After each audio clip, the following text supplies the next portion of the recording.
Hello friends, Priyanka's रेसिपीमध्ये तुम्हा सर्वांचं स्वागत आहे। आजच्या व्हिडिओमध्ये आपण अयंगार स्टाईल रवा केक कसा बनवायचा हे बघणार आहोत। फ्रेंड्स, हा केक आपण मैदा, तेल, तूप, दही असं काहीही न वापरता बनवणार आहोत। त्याचसोबत घरच्या घरी उपलब्ध असणाऱ्या साहित्यामध्ये बनवणार आहोत। जर व्हिडिओ आवडला तर व्हिडिओला नक्की लाईक करा। त्याचसोबत प्रियांकाज रेसिपी चॅनलला नक्की सबस्क्राईब करा। तर व्हिडिओला सुरुवात करूया। तर इथे एका बाउलमध्ये मी अर्धा कप होईल इतपत दुधावरची साय घेतलेली आहे आणि ही साय थोडीशी फेटून घेतलेली आहे।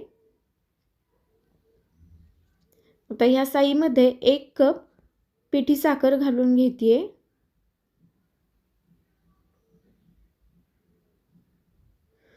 ही साय आणि साखर छान 2 ते 3 मिनिट होईपर्यंत फेटून घ्यायची आहे।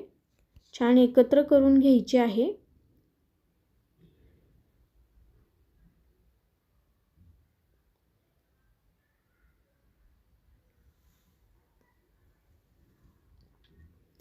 आता हे फेटून झाल्यानंतर याच्यामध्ये साधारण 1.25 कप मी बारीक रवा घालून घेते। इथे बारीक रवाच वापरायचा आहे।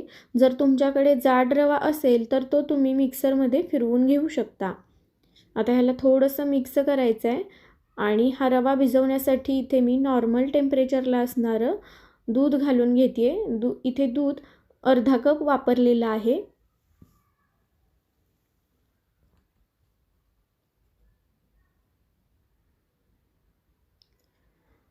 आता याला छान व्यवस्थित मिक्स करून घ्यायचं आहे। याच्यामध्ये कोणत्याही गुठळ्या होऊ द्यायच्या नाही आहेत।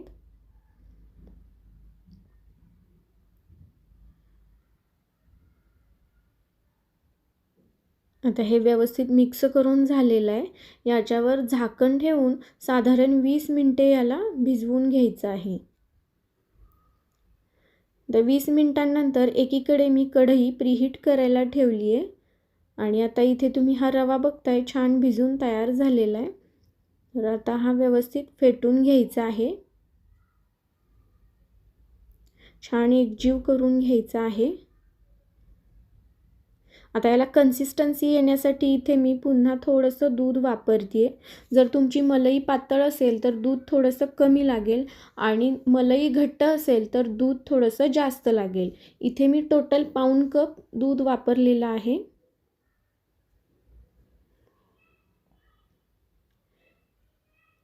आता ह्याची कन्सिस्टन्सी येण्यासाठी मी इथे पुन्हा दूध घालून व्यवस्थित छान फेटून घेतलेलं आहे।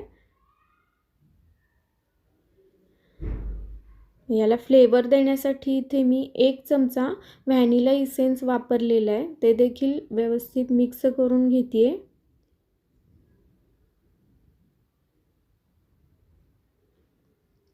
इसेन्स घालून झाल्यानंतर याच्यामध्ये 1 टीस्पून होईल इतपत बेकिंग पावडर घालून घेतलेली आहे आणि अर्धा टीस्पून होईल इतपत खाण्याचा सोडा घालून घेतलेला आहे आणि हे देखील छान व्यवस्थित मिक्स करून घ्यायचं आहे।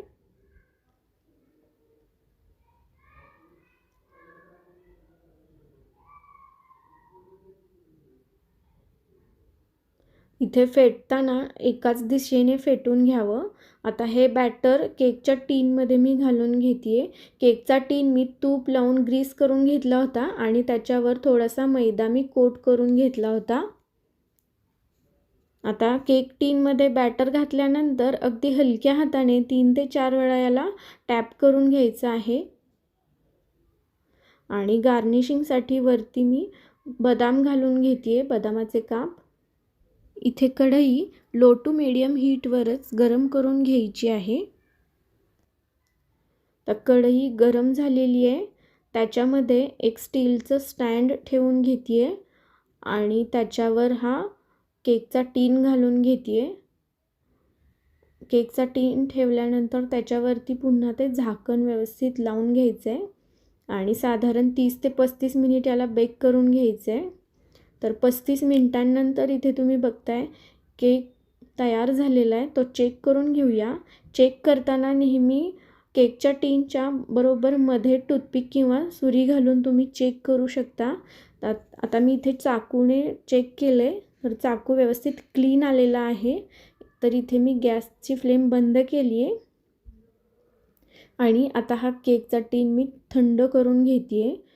केकचा टीन पूर्णपणे थंड झाल्यानंतरच केक डिमोल्ड करायचा, नाहीतर केक तुटू शकतो. तर इथे तुम्ही बघताय अगदी इझिली हा केक निघत आहे, डिमोल्ड होतोय. आणि याला छान जाळी देखील पडलेली आहे. इथे तुम्ही बघू शकताय सुपर सॉफ्ट असा केक तयार झालेला आहे. आणि कलर देखील खूप सुंदर आलेला आहे. इथे तुम्ही बघू शकताय याला जाळी व्यवस्थित छान अशी पडलेली आहे. आता याला कट करून दाखवते.